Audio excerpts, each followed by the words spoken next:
네, 여러분 안녕하세요. 네, 오늘부터는 이제 여러분이 이제 드디어 문법의 영역에 들어가게 됩니다.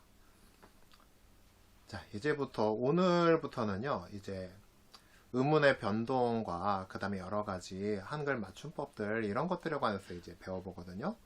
그런데 여태까지는 이제 여러분들이 이게 어떻게 쓰는 게 맞는 거다라는 걸 배웠다면은 이제 지금부터는 이게 왜 이렇게 되는가를 여러분들이 공부하게 됩니다. 즉, 여러분들이 그 맞춤법의 원리, 그 다음에 우리는 왜 이렇게 발음하는 게 맞는 거지? 이런 원리들을 배우게 돼요. 그래서 여러분이 이번 시간부터는 좀 어렵게 느껴질 수도 있고, 그 다음에 이거 정말 무슨 수학 같은 거 아니야? 이렇게 느낄 수도 있어요. 그리고 정말 이거 정말 외울 거 너무 많다 이런 생각을 할 수도 있습니다. 하지만 여러분이 놓치면 안 되는 게 뭐냐면요, 문법이라고 하는 건 이게 위계가 있어요. 수학이 사칙 연산 못하는 학생이 저기 방정식으로 넘어갈 수는 없는 거잖아요. 그것처럼 문법은 의문을 모르는 학생이 의문의 변동을 알 수가 없고, 그 다음에 의문의 변동을 모르는 학생이 올바른 발음을 알 수가 없습니다. 그렇기 때문에 여러분들이 차근차근 한 단계씩 잘 따라서 와 주시기 바라겠고요. 그리고 이번 그 문법을 놓치게 되면요, 현대어 문법을 바탕으로 2학기 때 2학기 1차 집필 범위가 저기 고전 문법이에요. 그런데 현대 문법에서는 이런데 이게 왜 이렇게 만들어졌는가 라고 하는 걸 배우는 게 바로 고전 문법입니다. 그렇기 때문에 여러분이 거기서 현대 문법을 모르면 고전 문법조차 이해할 수가 없게 돼요. 그리고 고전 문법 때 내용을 바탕으로 이제 고전 문학 작품을 읽게 되는 거예요. 그러니까는 여러분이 지금 놓치게 되면은 2학기까지 그대로 타격이 이어지게 됩니다. 그러니까는 여러분들 지금부터는 강의 철저하게 들으시고요. 그 다음에 하나하나 다 따라오시기 바랍니다. 그래서 교과서에 있는 내용은 좀 부족한 것 같아서 선생님이 내용을 추가로 보충해서 만들었습니다. 왜냐면은 교과서에 있는 내용이 이제 의문의 변동부터 시작하는데요. 의문을 모르고 의문의 변동을 시작할 수가 없어요. 그리고 의문의 변동도 서로 여러 가지들이 연관을 맺고 있기 때문에 여러 가지 개념들을 다 알고 있어야 이제 비로소 의문의 변동 한 가지를 다 이해할 수 있게 됩니다. 그러니까는 여러분들 다소 내용이 많더라도 잘 따라와 주시고요. 그 다음에 시험 출제나 이런 것들은 교과서 중심이지만 선생님이 지금 나눠준 프린트 있죠. 그 프린트 파일에서도 PDF 파일에서도 굉장히 많이 나오니까는 여러분들 PDF 파일 중심으로 공부하시는 것이 좋을 겁니다. 물론 교과서도 공부해야 되고 PDF도 같이 공부해야 돼요. 그러니까 여러분들 공부할 내용은 좀 많습니다. 하지만 이번에 잘 해놓으시면은 나중에 여러분이 2학년 가서 언어와 매체를 공부하게 될 때에도 아주 손쉽게 다시 복습하는 수준에서 공부할 수 있게 되니까요. 여러분들 잘 따라와 주시기 바랍니다. 참고로 1학년 모의고사 때도 저기 문법 관련 내용들이 막 쏟아져 나와요. 이게 국어는 꼭 이 내용은 2학년 때 나오고 이 내용은 3학년 때 가야 모의고사에 나온다 이런 게 거의 없습니다. 그러니까는 여러분들 잘 따라와 주시기 바라겠고요. 그 다음에 자꾸 이제 국어가 수준이 어려워지면서 문법 관련과 고전 문법 관련 내용들이 이 변별력을 높이는 그런 요소들이 되고 있어요. 그러니까 여러분들 문법 영역에서도 잘 따라와 주시기 바랍니다. 자, 그럼 선생님하고 이제 프린트 보면서 시작하도록 하겠습니다. 큰 대단원명은요, 교양 있고 사려 깊은 언어 생활이에요. 그러니까는 이제 교양이라고 하는 게 이제 우리 사회생활 할 때 정말 교양 있는 사람이라고 하면은 이제 말에서 많은 부분들이 드러나게 되는데, 여기서 말을 올바르게 해야지 이제 교양 있는 사람으로 취급받는다라고 하는 거죠. 그래서 올바른 발음, 그 다음에 쓸 때 표기도 같이 배우도록 하겠습니다. 그래서 여러분 꼭 이게 시험 보기 위한 것이 아니라 바로 여러분이 뭘 위해서요? 교양 있는 언어 생활, 즉 여러분의 생활 속의 언어가 바뀌기를 바랍니다. 자, 그럼 일단 사람이 말을 할 때 음성으로 말을 하게 되죠. 네, 음성이라고 하는 거는 사람이 말을 할 때 내는 소리입니다. 즉, 뭐 앵무새가 말을 한다고 해서 그걸 음성이라고 하진 않아요. 사람이 해야 되고요. 그 다음에 사람이 뭐 박수치거나 아니면 하품한다고 해서 그걸 음성이라고 하지 않습니다. 말을 할 때 내는 소리가 음성이에요. 자, 그럼 음성을 내는 것을 이제 발음이라고 하는데요. 발음하는 기관. 네, 발음하는 기관은 지금 이 순서가 무슨 순서일 것 같아요? 네, 바로 바깥쪽에서 안쪽, 즉 입의 바깥부터 안쪽으로 있는 이제 그런 순서가 되겠습니다. 자, 입술. 네, 입술에서 만들어지는 소리는 이제 미음 소리와 이제 비읍 계열의 소리들이 여기서 만들어지죠. 그래서 입술, 무, 하는 소리. 그래서 한자로는 순이라고 해요. 그래서 뒤에 가면은 이제 원순 모음이라고 하는 말을 배울 텐데 그 원순 모음의 순이 바로 이제 입술이란 뜻입니다. 그 다음에 잇몸. 도대체 잇몸으로 뭔 소리를 내지? 네. 근데 잇몸은요 굉장히 중요해요. 왜냐하면 이제 혀 끝이 바로 잇몸에 닿으면서 소리를 내는데요. 이제 여기서 나는 대표적인 소리가 바로 이제 니은 소리가 있고요. 그 다음에 드 할 때 디귿 소리. 그 다음에 시옷 소리. 그리고 리을 소리가 있어요. 그래서 이 잇몸, 혀 끝에서 만들어지는 소리가 종류가 제일 많아요. 그 다음에 입천장. 입천장은요. 이제 구개, 한자로 구개라고 부르는데 나중에 여러분이 이제 구개음화라고 하는 것을 배우게 됩니다. 구개. 근데 이 구개에는요 두 종류가 있어요. 여기서 센 입천장이 있고요.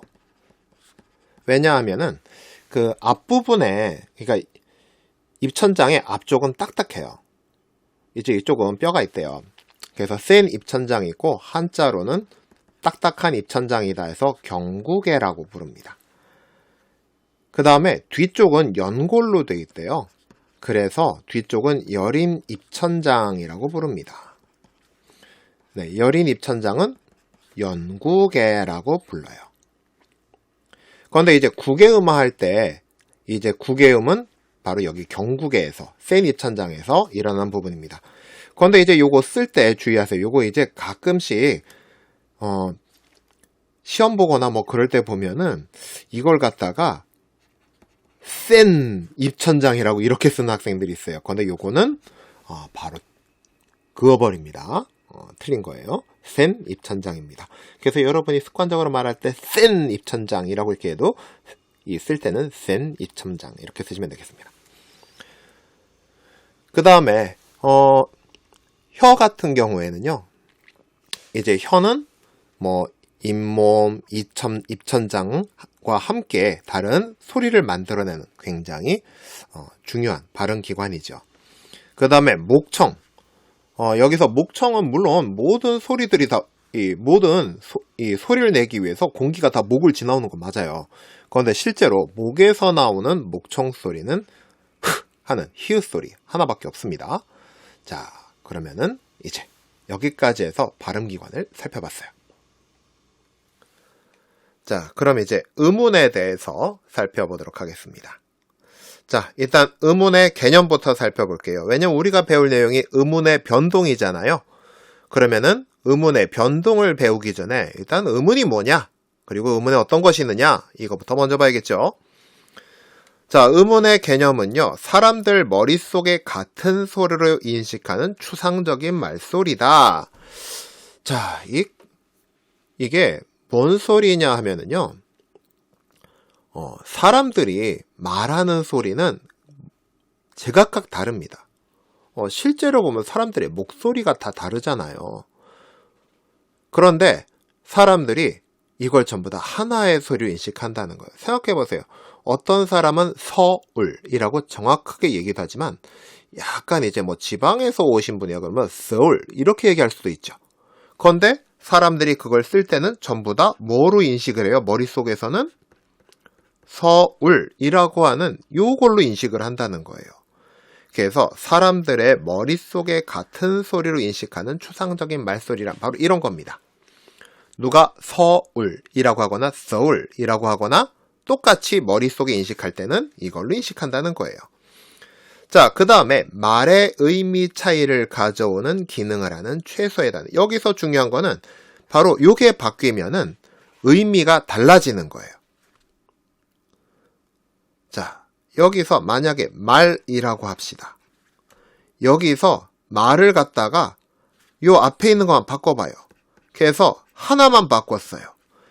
그래서 미음을 비읍으로 바꿨더니 발이 됐습니다. 그럼 어때요? 뜻이 달라지죠. 이러면은 국어에서 미음과 비읍은 의문의 자격을 갖는다라고 이야기하게 됩니다. 자, 소리의 최소 단위인데요. 그러면은 이제 중국어에서는 높낮이에 따라서 뜻이 달라지죠. 하지만 현대 국어에서 말이라고 얘기하건 말이라고 얘기하건 소리의 높낮이가 전혀 뜻의 차이를 가져오지 못한다. 그러면은 국어에서 소리의 높낮이는 의문의 자격이 없다. 이렇게 얘기할 수 있게 됩니다. 그래서 의문의 개념 중요한 거 첫 번째는요. 바로 추상적인 말소리다. 그 다음에 의미 차이를 가져와야 된다. 그래야 음운이라고 얘기할 수 있습니다. 자, 그럼 이제 음운의 종류에 대해서 살펴보도록 하겠습니다. 자, 음운의 종류는요. 분절 음운과 그 다음에 비분절 음운으로 나눠집니다. 자, 분절 음운이다 라고 하는 건 분절, 나눠진다라는 뜻이에요. 그래서 자음과 모음으로 나눠진다. 그래서 자음, 모음으로 나눌 수 있는 음운을 분절 음운이라고 합니다. 자, 분절 음운은 이 자음, 당연히 자음과 모음 두 종류가 있겠죠? 그럼 지금부터 분절 음운의 첫 번째 모음부터 한번 살펴볼게요. 모음은 단모음과 이중모음으로 나눠집니다. 자, 일단 모음의 개념.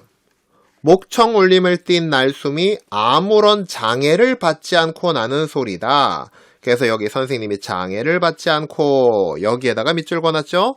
네, 모음에서 제일 중요한 개념이 바로 장애를 받지 않고 뭐 날숨이 이게 말할 때 들숨으로 들이쉬는 숨으로 말하는 사람은 글쎄요. 뭐 이 정도? 근데 이거 뭐 말소리가 아니죠? 그런데 날숨이 중요한 게 아니라 여기서는 장애를 받지 않고 나는 소리. 이 부분이 바로 핵심이에요. 자, 그럼 이제 장애를 받지 않고 나는 소리는 단모음과 이중모음으로 나눠지는데요. 일단 단모음부터 보겠습니다. 자, 여러분 여기 나와 있는 이 표 있잖아요. 이 표. 여기 모음 체계표라고 나와 있는 이 표는요. 여러분이 통으로 외우셔야 됩니다. 자, 여기서 여러분 중요한 거는 이 안에 있는 내용을 외우는 것뿐만 아니라 이 밖에 있는 이 틀을 외우는 것이 더 중요합니다. 즉, 이 소리가, 이라고 하는 요 소리가 도대체 어떤 성격의 소리냐라고 하는 거는 전설모음이면서 평순모음이고 고모음이다. 라고 하는 이렇게 세 가지로 평가됩니다. 그래서 뭐 전설, 평순, 고모음 이런 거 외우는 것도 중요하지만 도대체 얘는 뭐에 의해 나눠지느냐? 그래서 혀의 앞뒤 위치, 입술의 모양, 혀의 높낮이 이런 분류 기준도 중요합니다. 그래서 여러분이 이 표의 내용뿐만 아니라 이 표를 둘러싸고 있는 이 아웃라인까지 전부 다 외우셔야 됩니다. 그래서 이거 외우는 거는 선생님하고 조금 있다가 다시 연습하도록 할게요. 일단 선생님이 이 모음, 이 모음 체계표 설명부터 하겠습니다. 일단 혀의 앞뒤 위치에 따라서 전설 모음과 후설 모음으로 나눠집니다. 아까 선생님이 혀는 뭐라고 한다고 했어요? 발음기관을 설이라고 했죠. 그러면은 전설이란 뭡니까? 앞쪽에 있는 혓바닥이란 뜻이에요. 그 다음에 후설은 뒤에 있는 혀란 뜻이죠. 그래서 여러분 한번 이 소리와 으 소리를 한번 발음해 보도록 하겠습니다. 계속 연달아서 해볼게요. 발음해 보세요. 어떻습니까? 혀가 앞뒤로 움직이는 게 느껴지나요? 그 다음에 입술 모양에 따른 부리입니다. 자, 입술 모양에 따라 나누면 평순, 원순 나눠집니다. 네, 전설 모음이 평순, 원순으로 나눠지고요. 후설도 똑같이 평순, 원순 나눠지죠. 그런데 여기 순이 뭐였습니까? 네, 입술이었죠, 입술. 그래서 평순은 뭐예요? 평평한 입술이다. 그 다음에 원순은 네, 둥그런 자죠. 그래서 동그란 입술. 그래서 한번 우 한번 반복해 볼 거예요. 우. 자, 여러분 입술 어떻게 움직여요? 아주 평평하죠. 우 할 때는 아우 극도로 동그래져요. 그래서 우 하면은 평순 원순 왔다 갔다 하는 걸 볼 수 있습니다. 그래서 평평한 입술이다, 동그란 입술이다, 이게 바로 평순 원순입니다. 그 다음에 고모음, 중모음, 저모음, 이건 어떻게 나누느냐? 자, 이에에 한번 발음해 볼까요? 이에에. 자, 여러분 잘 모르겠습니까? 그러면 한번 선생님을 따라해 보세요. 자, 여러분 턱에다가 턱 밑에다가 손가락을 한번 갖다 대 보세요. 그리고 이에에를 발음해 보세요. 이에에. 그럼 어떻게 됩니까? 이에에. 점점 턱이 손가락을 아래로 밀어내는 것을 느낄 수가 있죠. 즉, 이 턱이 아래로 내려가면서 나는 소리인데 턱은 왜 아래로 내려갈까요? 네, 혀가 내려갈 공간을 확보해주기 위해서 혀가 내려가는 거예요. 그래서 턱이 가장 높이 있을 때가 혀가 가장 높이 있을 때겠죠. 그래서 혀의 높이가 가장 높을 때가 이. 그 다음에 중간에 있을 때가 그 다음에 가장 낮게 있을 때가 해서 고, 중, 저 이렇게 됩니다. 그러니까는 이, 에를 순서대로 발음하면 어떻게 돼요? 입이 점점 크게 벌어지는 이렇게 되는 거죠. 그래서 이에 한번 해보세요. 이에 으아 어떻게 됩니까? 입이 점점 벌어져요. 이에 으아. 자, 그 다음에 우오 어떻습니까? 이것도 역시 턱이 아래로 내려가는 거 볼 수 있죠. 자, 그런데 우리 제일 문제되는 발음이 바로 이거예요. 자, 여러분들 이거 어떻게 발음합니까? 왜 라고 발음을 하죠. 자, 근데 여러분이 이거 실제로 발음할 때 입술의 모양이 어떻게 되나요? 문제는 이거예요. 단모음의 정의를 한번 봐주세요. 여기 단모음의 개념에 보면 뭐라고 되어 있습니까? 네, 발음 도중에 입술이나 혀가 고정되어 움직이지 않는 모음을 단모음이라고 합니다. 그런데 이 위외는요, 여러분 입술이나 혀가 고정되어 움직이지 않는 모음, 이걸로 발음하는 사람이 거의 없어요. 정말 그럴까요? 그럼 영상 한번 보겠습니다.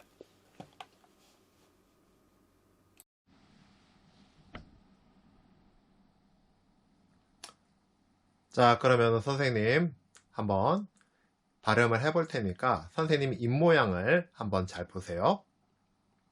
자, 여러분이 일반적으로 발음하는 입모양은 이렇습니다. 왜 이렇게 발음을 해요. 자, 그런데 단모음은 입술이 움직이면 안 됩니다. 그래서 왜 이렇게 발음하면 안 돼요. 선생님이 그럼 지금부터 단모음으로 발음을 해보겠습니다. 이, 으. 자, 이게 어떻게 발음되는 거냐면요. 위 같은 경우에는요. 고모음이죠. 그렇기 때문에 이 전설모음이고 고모음이기 때문에 이하고 혀의 위치가 똑같아요. 혀의 앞뒤 위치도 똑같고 그 다음에 혀의 높이도 똑같습니다. 그런데 입술 모양만 원순모음이잖아요. 그러니까 이를 발음한다고 생각하면서 입술만 동그랗게 만들어 보세요. 그래서 이.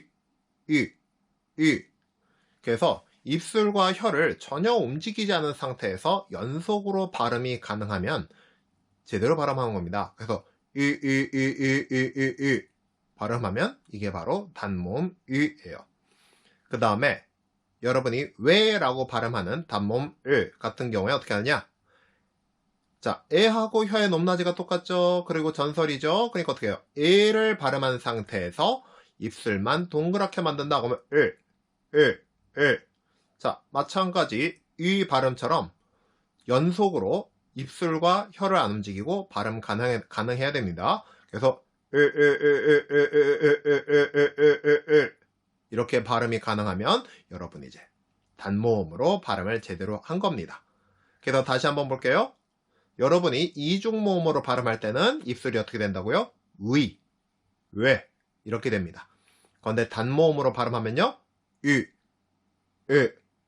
해서 발음 중간에 전혀 입술이 움직이지 않아요.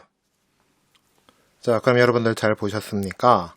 자, 그러면은 원칙이 단모음으로 발음해야 되는데 왜 사람들은 위, 왜 이렇게 이중모음으로 발음하는가? 네, 그렇게 사람들이 정말 그렇게 발음을 많이 하니까 표준어 규정에서 아예 어떻게 했냐? 네, 이는 이중모음으로 발음할 수 있다라고 하는 건 이거는 허용 규정입니다. 그러니까는 이중모음으로 발음하는 것도 허용한다라고 해석하시면 되겠습니다. 이거 허용입니다. 그러니까 원칙은 단모음으로 발음하되 이중모음으로 발음함도 허용한다. 이렇게 이해하시면 되겠습니다. 자, 이중모음은 우리가 이제 의 발음을 하면서 많이 봤는데요. 자, 이중모음은요, 혀의 위치나 입술 모양이 어떻게 돼요? 일정한 자리에서 시작하여 다른 자리로 옮겨가면서, 즉, 발음기관이 어떻게 돼요? 움직이면서 발음되는 소리다. 그래서 중요한 것도 하나, 반모음과 단모음이 결합하여 이루어진다. 라고 했어요. 즉, 이중모음이라고 하는 거는 단모음 두 개가 아니라 뭡니까? 반모음과 단모음의 결합이다. 그래서 여기서 반모음이라고 하는 게 있는데요. 반모음은 네, 이렇게 기호가 요런 그 반달 표시처럼 된 기호를 위에다 붙여줘요. 그래서 이게 이제 반모음 기호거든요. 그래서 여러분들 여기 선생님 그 프린트물도 자세히 보면은 여기 보면은 다 위에 표시가 되어 있죠. 네, 그래서 이렇게 표시한 건 반모음입니다. 왜 반모음이냐? 이게 반만 모음이란 뜻이에요. 그래서 이 반모음은요, 이 혼자서 쓰이질 못합니다. 그래서 반모음은 혼자서는 절대 쓰이지 못하는데 다른 단모음과 결합해서 이중모음을 만들 때만 쓰여요. 그래서 이것을 반모음이라고 합니다. 그래서 반모음에는요, 두 가지가 있어요. 이 계열과 그 다음에 오우 계열 소리가 있습니다. 그래서 여러분 이아 빨리 보세요. 그래서 이야 빨리 하면 어떻게 됩니까? 야가 되죠. 그래서 이어 빨리 하면 여가 되고요. 이오 하면 요가 됩니다. 그 다음에 이유 유가 되죠. 그 다음에 이에 하면 얘가 되고요. 그 다음에 이에 하면 얘가 되고요. 자, 근데 이거는 다른 것들은 반모음이 앞에 와요. 그래서 반모음 이가 선행하는 모음이다 해서 이 선행모음이다 라고 표현을 합니다. 그런데 이 소리가 뒤에 오는 게 딱 하나 있는데 그게 바로 뭐냐? 의입니다. 그래서 의에서 의. 그래서 의도 이중모음인데요. 유일한 이후행 이중모음이다. 그 다음에 반모음 오우 계열이 있는데요. 네, 왜 오우 계열이냐면요. 양성모음에는 오, 음성모음에는 우가 결합을 하죠. 그래서 와 하면은 와. 왜 하면은 왜, 우어. 그래서 우어, 워. 그 다음에 우에, 왜 이렇게 되는 겁니다. 그래서 모음에는 단모음과 이중모음이 있습니다. 그리고 이중모음은 반모음과 단모음이 결합해서 이루어지는데 이중모음에는 반모음 이 계열과 그 다음에 반모음 오우 계열이 있다. 그리고 다시 반모음 이 계열에는 이 선행 후행 모음과 이 후행 모음이 있다. 이렇게 기억해 두시면 되겠습니다. 자, 그럼 이제 다음 페이지 넘어가서요. 이제 자음 보도록 하겠습니다. 자, 자음은요. 목청을 통과한 공기의 흐름이 발음기관의 통로가 막히거나 좁혀져서 장애를 받고 나는 소리다. 이것이 바로 자음이 되겠습니다. 자, 여기 나와 있는 자음 체계표 있죠? 이 자음 체계표도 역시 여러분 다 외우셔야 됩니다. 네, 자음 체계표도 모음 체계표와 마찬가지로요. 이 안에 있는 내용이 중요할 뿐만 아니라 이 밖에 있는 이 테두리 있죠? 이 테두리도 여러분이 다 외우셔야 돼요. 자, 그러면은 이 테두리에 대해서 설명을 하겠습니다. 이 소리를 만드는 것을 조음이라고 합니다. 그래서 조음 위치와 조음 방법에 따라서 나눠지게 됩니다. 자, 조음 위치는요, 이건 이제 입술에, 그러니까 구강 구조에 밖에서부터 이제 안으로 들어가는 순서로 들어갑니다. 그래서 입술, 그 다음에 잇몸, 입천장, 그 다음에 여린 입천장이 저쪽 안쪽에 있다 그랬죠. 여린 입천장, 목청까지. 그래서 밖에서 안쪽으로 쭉 들어가는 순서에 의해서 이 가로가 구성되어 있고요. 그 다음에 세로축은요. 여기 보면은 안울림 소리와 울림 소리가 나눠지는데요. 안울림 소리는 파열, 파찰, 마찰이 있습니다. 파열이라고 하는 게 뭡니까? 터지는 거죠. 이거는 파열음이라고 하는 거는 이 입술이나 발음기관이 닿았다가 떨어질 때, 즉 터질 소리가 막혔다가 공기의 흐름이 막혔다가 터질 때 나는 소리가 바로 파열음입니다. 그래서 입술에서 나는 파열음이 브 하는 소리였는데요. 여러분, 입술과 입술이 서로 닿지 않게 브 소리를 발음할 수 있습니까? 여러분 한번 해보세요. 되나? 안 돼요. 브 발음할 때마다 입술, 윗입술, 아랫입술이 닿았다 떨어졌다 닿았다 떨어졌다를 반복해야지 이 소리가 나와요. 그 다음에 드 마찬가지죠. 혀끝이 어떻게 돼요? 윗잇몸에 닿았다 떨어졌다를 반복해야 됩니다. 그러면은 마찰은 뭐냐? 마찰은요, 이게 닿지를 않아요. 이게 그 윗잇몸, 혀끝에서 나는 소리라 그랬죠? 이게 스 소리가 나는 구조를 한번 생각해봐요. 그러면 위에 이게 이빨이라고 생각합시다. 그럼 여기 혀가 끝이 이렇게 싹 닿을락 말락 이렇게 올라가 있고 요 사이로 공기를 빠르게 내보내서 스 하는 소리가 나게 돼요. 그래야 스 하는 이 마찰음이 나옵니다. 이게 바로 마찰음이에요. 그러면은 파찰음은 뭐냐 도대체? 파찰음은 파열에서 파, 그 다음에 마찰에서 찰, 이게 와서 파찰음이 된 겁니다. 그래서 파열의 파, 마찰의 찰. 그래서 뭡니까? 파열도 일어나고 마찰도 일어나는 게 파찰음입니다. 그래서 유일한 파찰음은 지읒 계열 소리인데요. 즈를 한번 생각해 봅시다. 즈 할 때 처음에 지읒 소리가 발음할 때는 혀끝이 입천장 끝에 입천장에 닿았다가 떨어져야 돼요. 혀끝이. 그런데 자 해버리고 나와버리면 자 해가지고 딱 입을 열어버리면 안 돼요. 즈 소리를 내려면은 약간 그 마찰을 유지하고 있어야 돼요. 그러니까는 처음에는 파열로 소리를 낸 다음에 마찰을 유지해야 되는 게 바로 뭐다? 파찰음 되겠습니다.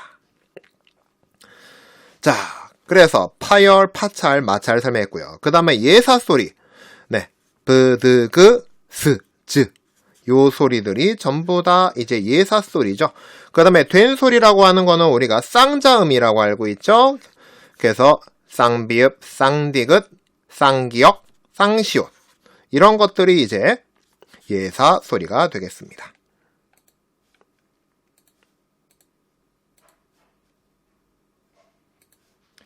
자, 그럼 거센 소리는 어떤 소리들입니까? 네, 크, 트, 프, 츠. 이런 소리들이 크트, 프츠 소리들이 거센 소리가 됩니다. 자, 그 다음에 이제 비음이 있죠? 비음은 콧소리예요. 자, 이거 할 때는 이걸 받침에 한번 붙여보세요. 그래서 해보세요. 자, 하는데 왜 비음이냐? 여러분 코를 한번 막고 발음해보세요. 코를 한번 손으로 손가락으로 한번 코를 막고 발음해보세요. 어때요? 발음 잘 되나요? 안 되죠? 그 다음에 코에다가 살짝 손가락 갖다 대고 해보세요. 네, 그러면은요 이 손가락에 코끝에 진동이 느껴져요. 그래서 발음해 보십시오. 그러면 이제 이게 왜 비음, 콧소리인지 알게 되고, 이 비자가 뭐예요? 바로 코란 뜻이에요. 이게 비가.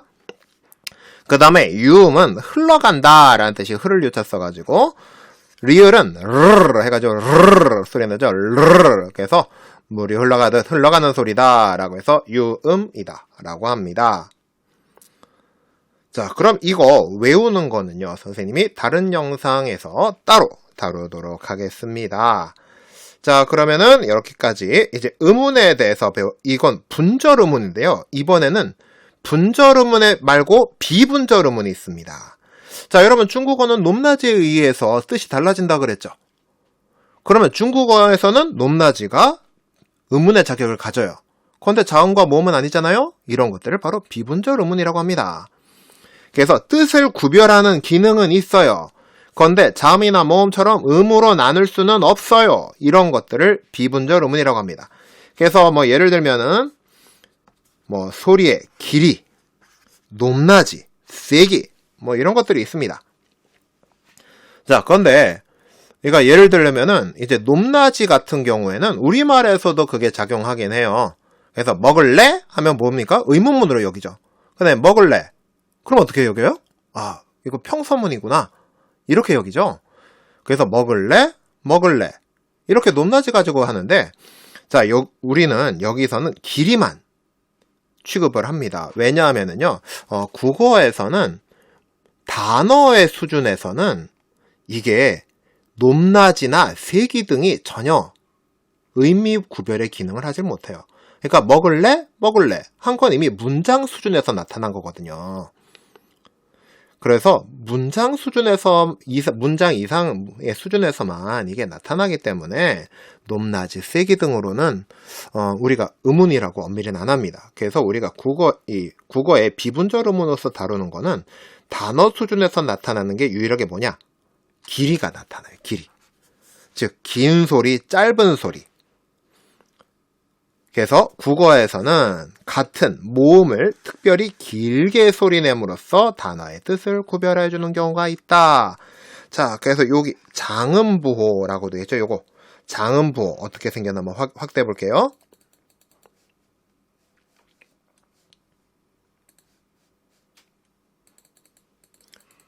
좀 많이 확대해야 돼, 이거 보려면은. 자, 여러분 이제 요거 좀 장음부호 보이시나요? 자, 요거 보면 어떻게 생겼습니까? 자, 요거 보면 어떻게 생겼어요? 장음부호. 더 확대할까요?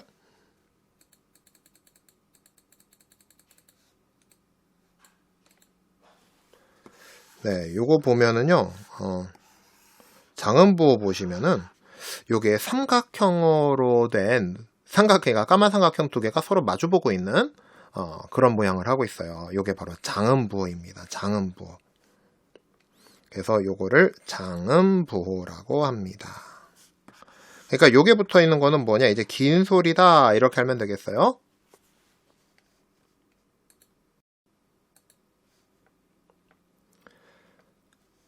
자, 그러면은 한번 보겠습니다. 자, 요거는 이건 이제 긴 소리겠죠? 말.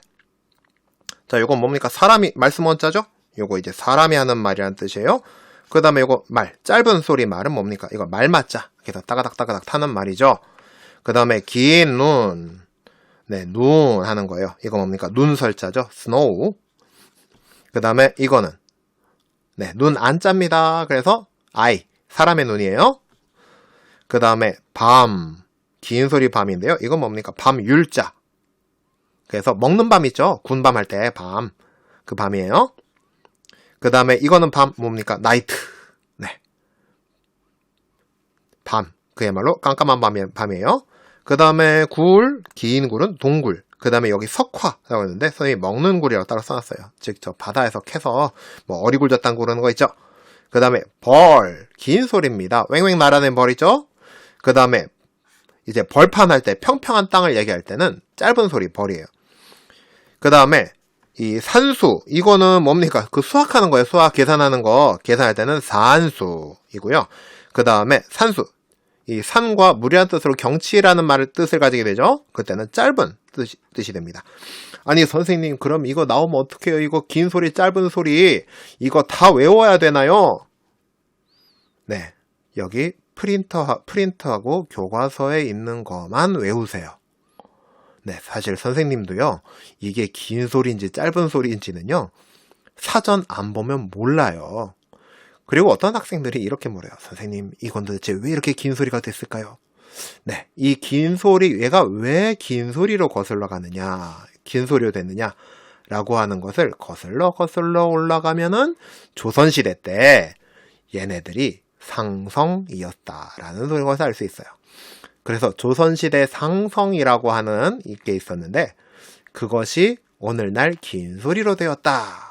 아니 그럼 조선시대 상성은 또 뭡니까? 그거는 2학기 때 다룰 거예요.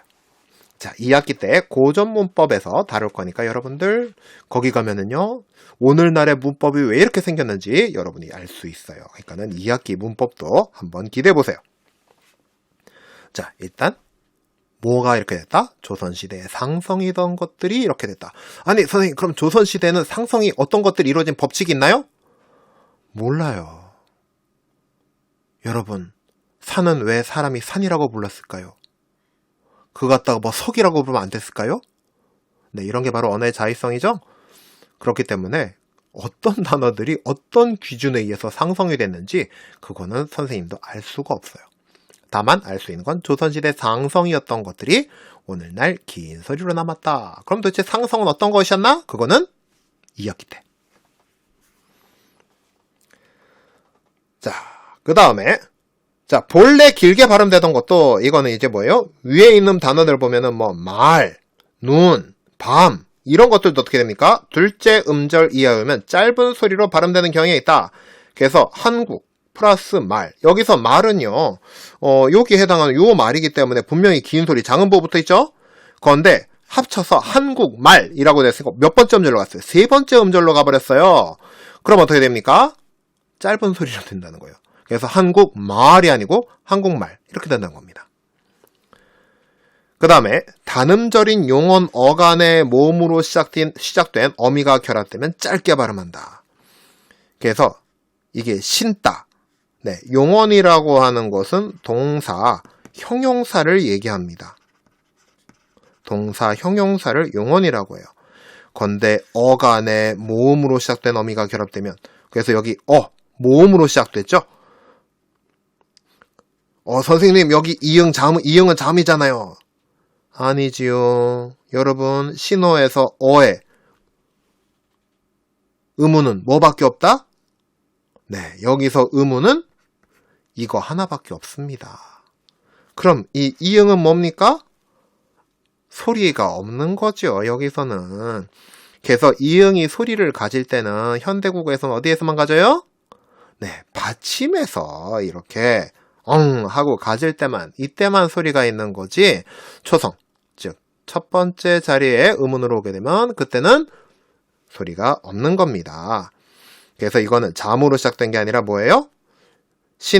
할 때는 어떻게 됩니까? 이 모음, 이거로 시작되는 거예요. 그래서 모음으로 시작된 어미가 결합되면 어떻게 된다? 짧게 발음한다. 그래서 원래 긴 소리예요. 그래서 신발을 신다 할 때 신다였는데 어가 붙으니까 어때요? 신어. 짧게 된다라는 겁니다. 그 다음에 감다. 네, 이거 뭐 이렇게 이 풀어져 있던 거 이제 뭐 막대기 같은 데다가 돌돌돌 돌려서 하는 거 있죠? 정리할 때 그때 감다 이건데 거기 은이가 붙으니까 감다가 아니라 감은이 이렇게 짧은 소리가 된다라고 하는 겁니다. 자, 그래서 여러분들 국어에 분절음문과 비분절음문이 있는데요.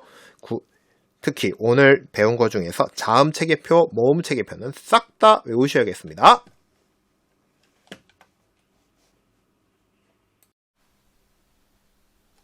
자, 여러분 어떠셨나요? 오늘 수업 잘 들으셨나요? 좀 외울 것도 많죠? 그리고 뭐 선생님이 표 하나 통으로 외워라 이렇게 했는데 여러분들 정말 이거 꼭 외워야 됩니다. 꼭 외우란 얘기는 뭐예요? 네, 이걸 못 외우면은 2차 지필평가 때 풀 수 있는 문제가 없어요, 진짜.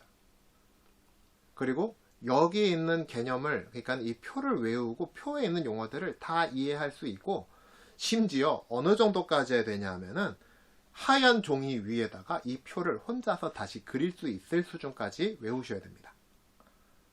그래야지 앞으로 나오는, 계속해서 나오는 의문 관련된 여러 가지 지식들을 바로바로 여러분들이 이해할 수 있게 돼요.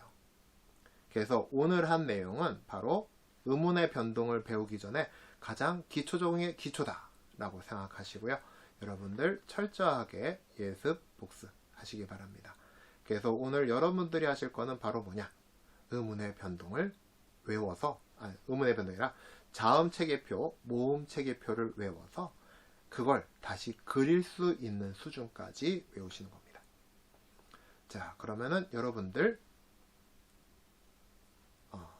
연습도 선생님하고 한번 같이 해볼 테니까요. 여러분들 다음 시간 넘어가기 전에 그 선생님이 첨부해 놓은 파일 중에 이제 자음 체계표, 모음 체계표에서 그 빈 표 들어있는 파일이 있을 거예요. 그거 출력, 이왕이면 여러 장 출력해서 놓고 준비하시기 바랍니다. 그러면 이제 다음 수업 이어지겠습니다.